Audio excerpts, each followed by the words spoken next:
देखिए ये क्वेश्चन जो है सीबीएसई बोर्ड का है, क्लास 12 है, पेपर का सेट है 4.1, क्वेश्चन नंबर 19 है। इसमें क्या है देख लो, क्या बोल रहा है क्वेश्चन। क्वेश्चन ये बोल रहा है कि हमारे पास एक इक्विलेटर ट्रायंगल है, इक्विलेटर ट्रायंगल नहीं, इक्विलेटर प्रिज्म है, ठीक है, ग्लास प्रिज्म है।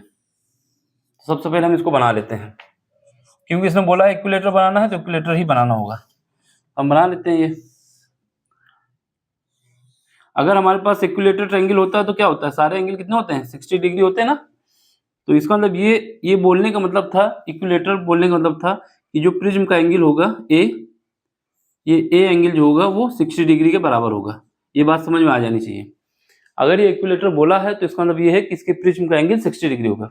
अब इसके बाद क्या बोल रहा है कि इसमें एक इंसिडेंट लाइट डाली जाती है, लेकिन कंडीशन ये है कि इस लाइट को हम क्या करते हैं, नॉर्मल डालते हैं। नॉर्मल डालने का मतलब है जैसे हमारे पास ए है, ये बी है और ये सी है, तो इस प्लेन में जो नॉर्मल होगा, ये ए बी प्लेन का जो नॉर्मल होगा उसके नॉर्मल डालेंगे। तो हमारे पास जो लाइट आएगी ये ऐसे इंसिडेंट होगी नॉर्मल, तो ये मान लेते हैं नॉर्मल इंसिडेंट हुई है, ठीक है। यहाँ पर ये बात इंपॉर्टेंट है कि यहाँ पर नॉर्मल जो है, जो प्लेन हमारा ए बी है, इस प्लेन पे जो नॉर्मल है उसी पे लाइट जा रही है। इसका मतलब यहाँ पर जो इंसिडेंट लाइट आई है ये आई, ठीक है, ठीक। इसके बाद यहाँ का जो आई है, यहाँ पर हम ये दिखा दें कि इसका नॉर्मल, ये इसका नॉर्मल है, ये इसका नॉर्मल भी है, दोनों नॉर्मल और इंसिडेंट दोनों सेम में है। यानी यहाँ पर आई जो है वो क्या होगा, 0 होगा, और इसके बाद जो यहाँ से वापस जाएगी, क्योंकि कोई भी लाइट नॉर्मल अगर पड़ती है तो क्या होता है, नॉर्मल पड़ने के बाद वो सीधे इसी रास्ते में जाती है। तो ये लाइट आगे बढ़ेगी, जब आगे बढ़ेगी तो ये इधर पहुंचेगी, ये नॉर्मली वापस जाएगी यहाँ पर, ठीक है। ये नॉर्मल, ये बेंड नहीं होगी, क्यों, क्योंकि जब लाइट नॉर्मल पड़ती है तो कहीं पर बेंड नहीं होती है, तो ये बेंड अगर दिख भी रहा होगा तो बेंड नहीं मानेंगे, सीधे आएगी वापस, ठीक। तो यहाँ पर जो आर होगा, आर कौन सा एंगल होता है, रिफ्लेक्टिव एंगल होता है, जो कि हमारा 0 होगा। क्यों 0 होगा, क्योंकि नॉर्मल और हमारे पास जो लाइट के बीच का एंगल बन रहा है, इंसिडेंट और रिफ्लेक्टेड, वो सेम है, तो ये नॉर्मल पड़ी। अब यहाँ पे आ गई इस सरफेस पे, इस सरफेस के पे तो आ चुकी है। इसका जो रिफ्लेक्टिव इंडेक्स दिया गया है, कितना दिया गया है, इसका रिफ्लेक्टिव इंडेक्स म्यू दिया गया है, क्या है, म्यू है, ठीक है। अब यहाँ पे तो आ गई, लेकिन इस प्रिज्म को हमने क्या किया है, एक ट्रांसपेरेंट मीडियम में डाल दिया है। तो इसको हमने क्या किया है, ट्रांसपेरेंट मीडियम में डाल दिया। तो ट्रांसपेरेंट मीडियम हम बना देते हैं, इस प्रिज्म को हमने ऐसे डाल दिया है, ठीक है। अब इस ट्रांसपेरेंट मीडियम का कितना रिफ्लेक्टिव इंडेक्स होगा, यही हमसे पूछ रहा है। ये मान लेते हैं इसका जो है म्यू एम है ना, इसका रिफ्लेक्टिव इंडेक्स म्यू एम है। अब ये ज्यादा है कम है ये हमको नहीं पता, ठीक है, लेकिन हम मानते हैं कि ये कुछ ज्यादा होगा।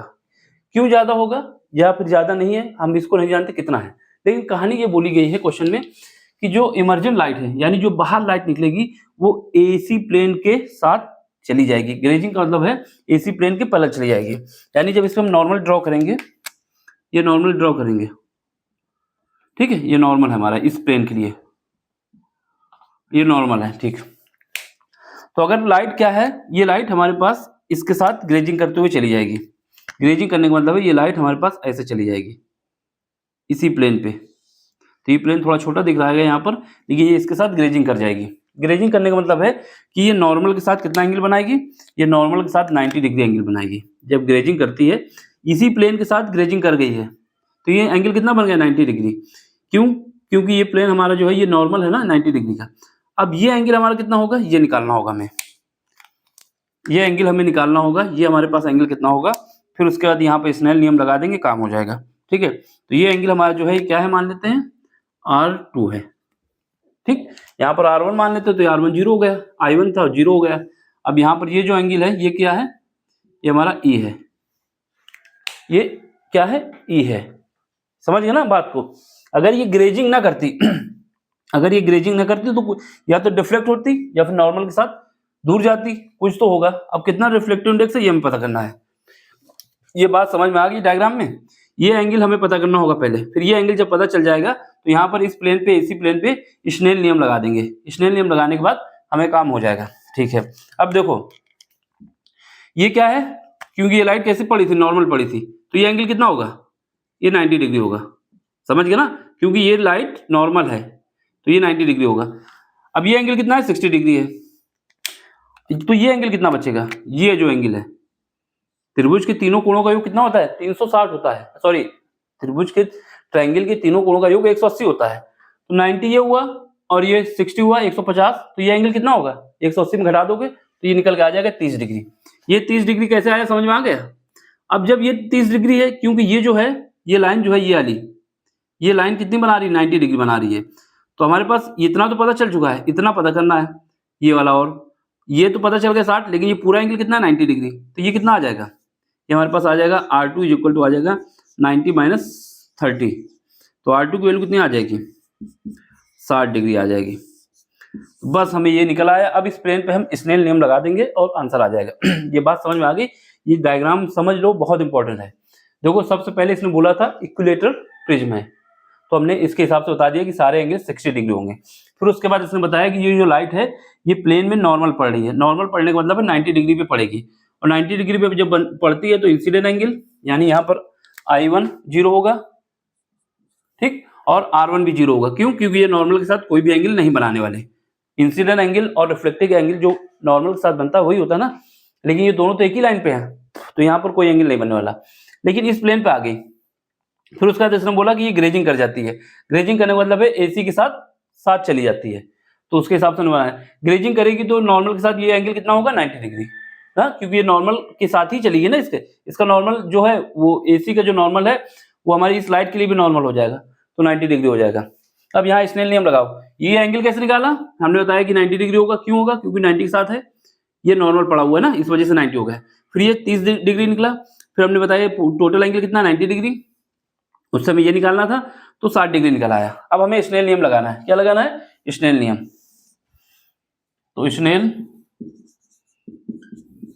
लॉ, प्लेन, कौन सा प्लेन है, इन प्लेन AC, बस लगा दो यहाँ पर। तो यहाँ पे लगाओगे, ये क्या है, यहाँ का रिफ्लेक्टिव इंडेक्स क्या है, म्यू है, mu sine R2 is equal to, यहाँ का क्या है, रिफ्लेक्टिव इंडेक्स है, म्यू एम है, म्यू एम साइन, ये कितना है, 90 डिग्री। तो ये हम इसको मान लेते हैं पहले E, इमर्जेंट एंगल कितना हो गया, 90 डिग्री हो गया है। तो यहाँ से क्या आएगा, म्यू, सॉरी ये तो म्यू है, हाँ म्यू रहेगा। और ये कितना होगा, साइन R2 की वैल्यू कितनी निकाली, 60 degree, is equal to mu M, और ये कितना है, साइन 90।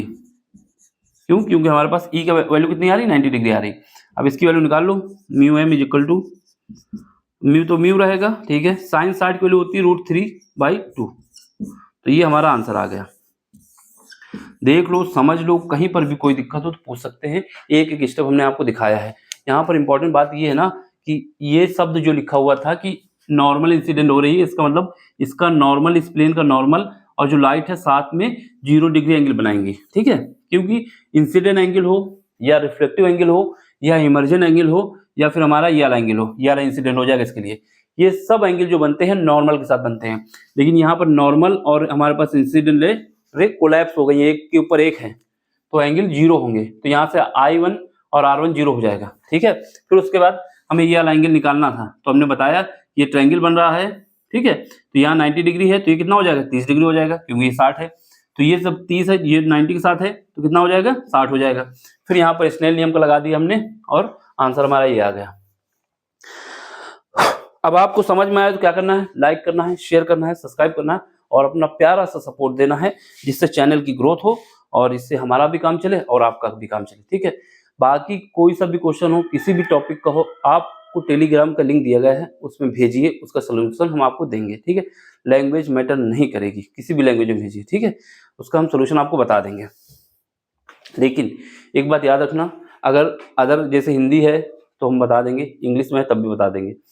अगर बांग्ला गुजराती आती है तो फिर हम आपको क्वेश्चन इंग्लिश में ही दे पाएंगे, ठीक है। आप इसका स्क्रीनशॉट ले लें और अपनी तरफ से प्यार करके, सपोर्ट करके लाइक शेयर सब्सक्राइब कर देना। बाकी इसके बाद जो है, ये जब इंटर के पेपर खत्म हो जाएंगे, बोर्ड के एग्जाम, तो IIT और नीट के जो क्वेश्चन हैं जो आए हुए हैं, फिजिक्स केमिस्ट्री मैथ तीनों के ही कराए जाएंगे। तो आपको लाइक शेयर सब्सक्राइब करना है। बाकी इसके बाद अगले लेक्चर में मिलेंगे अगले क्वेश्चन के साथ। Thank you for watching. Screenshot ले लो एक बार, फिर इसका हटाएं इसको। Bye, take care.